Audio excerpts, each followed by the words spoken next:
As I'm sure most of you have been aware, Jon Huber, Brodie Lee, Luke Harper passed away very recently. But if we are going to pull a positive out of a very horrible, sad and negative situation, it has been the outpouring on love from both fans and wrestlers themselves who have just told us what an absolutely fabulous human being this man was. So myself and all here at What Culture thought the best thing that we could do was take a bunch of these stories and try and throw them out into the wild as much as possible, because I tell you, when you hear some of these, not only will it put a smile on your face, but it may even put a tear in your eye. But my name is Simon Miller, welcome to What Culture Wrestling, and as we've said before, and we'll keep on saying time and time again, thoughts and feelings with all of his friends and family, but this is the 10 best stories that have been shared when it comes to one Brodie Lee by his flippin' peers. Number 10, no thanks to Tyler Breeze. When Ryan Nemeth, who is the brother of Nick Nemeth, who is also Dolph Ziggler, wanted to write a fitness book, he reached out to Brodie Lee, Luke Harper, Jon Huber and said, "Hey man, would you like to write a foreword in my book?"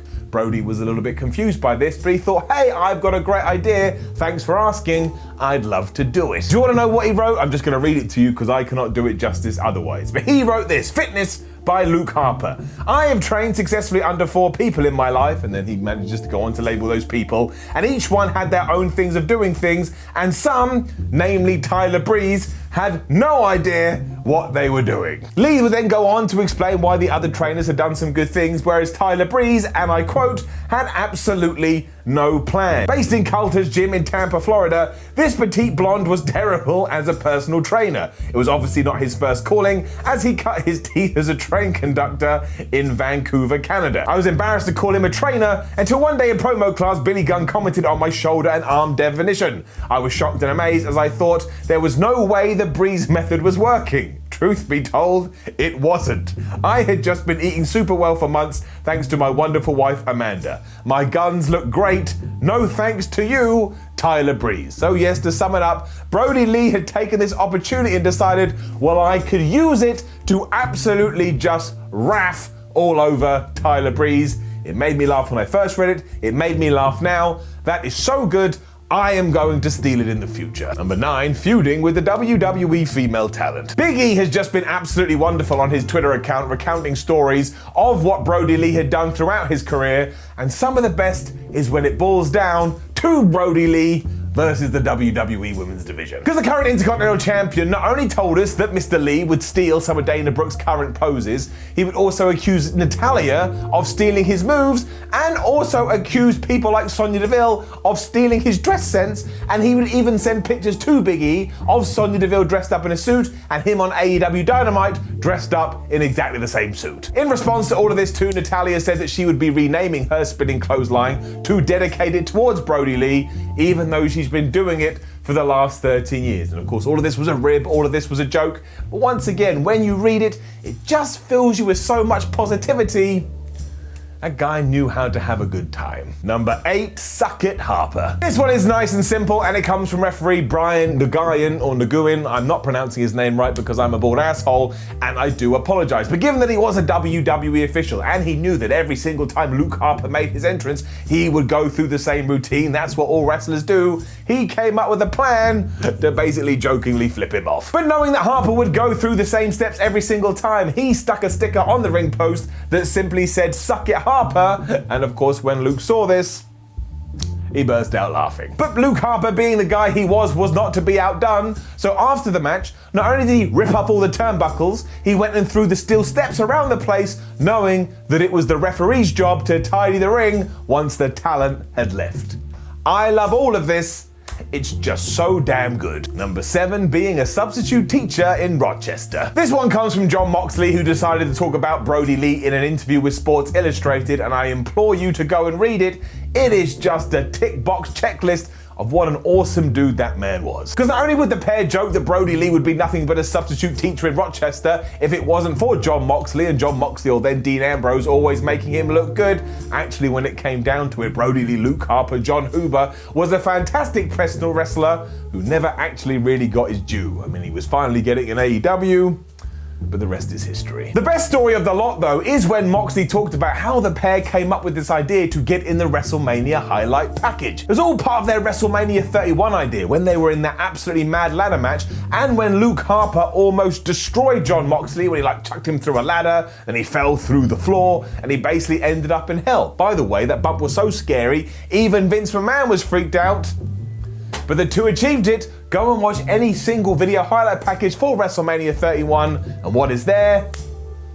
This. Number 6, the bad jokes. This came from Cesaro's Twitter account, who had known Brodie Lee for years, and once again, it's just a peach. Not only does he talk about Brodie Lee turning up for CrossFit training just so he could look at Cesaro and go, I've still got it, but he also told these tremendous dad jokes, which, man, we should all start telling. He did all of this as well while yelling at Cesaro for telling similar bad jokes before retorting with things like, where does a king keep his armies?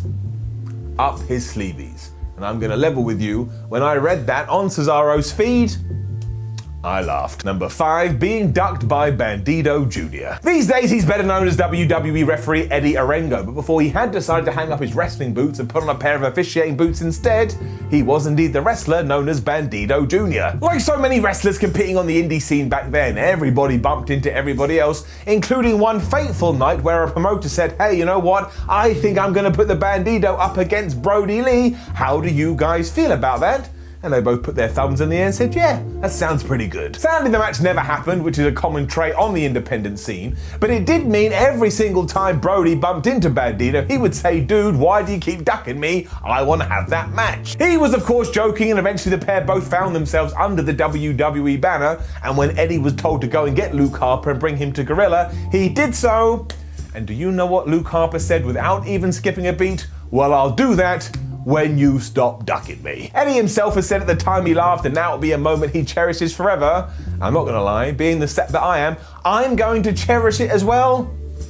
I love little stories like that. Number 4, the up, up, down, down montage. On a recent episode of Monday Night Raw, Xavier Woods went out of his way to pay tribute to Brodie Lee. Not only did he wear an armband, not only did he go on Raw Talk and say a bunch of lovely things, but he also did the discus lariat complete with Brodie Lee mannerisms. But if you really want to get an insight of who the man was behind the scene, just go onto the Up, Up, Down, Down YouTube channel and find the montage of clips that the team made.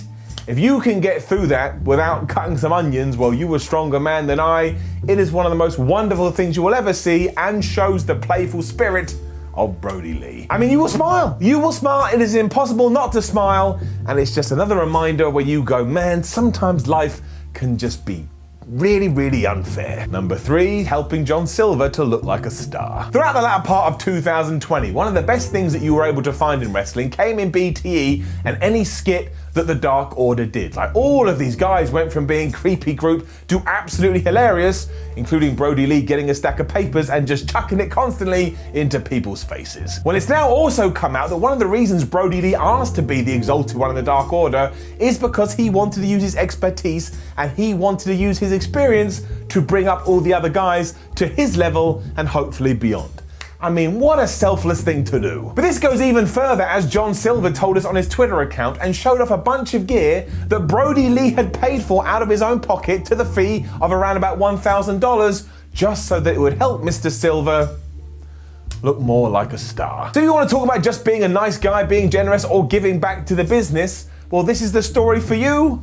Honestly, no one has a bad word to say about Brodie Lee, which makes the whole thing even more heartbreaking. Number 2, the support for Dax Harwood and his wife. A lot of the stories that we have told already on this video have been very, very heartwarming and very, very funny, but one that is none of those things and will hit you so hard you'll emotionally fall down comes from the one and only Dax Harwood. Because he too took to Twitter to explain that a few years ago, he and his wife had suffered a miscarriage, and one of the people that had reached out to make sure they were okay and always ask how they were doing was none other than Jon Huber, Jon Huber's wife. They sent flowers, cards, and care packages, and you could just see from the tweet, like you can feel it, how much this meant to Dax and his family. And I don't really know what else I can say about it, but I am pleased I can take this information, hopefully spread it even further, so we all remember and maybe even all learn what kind of a dude Brodie Lee was.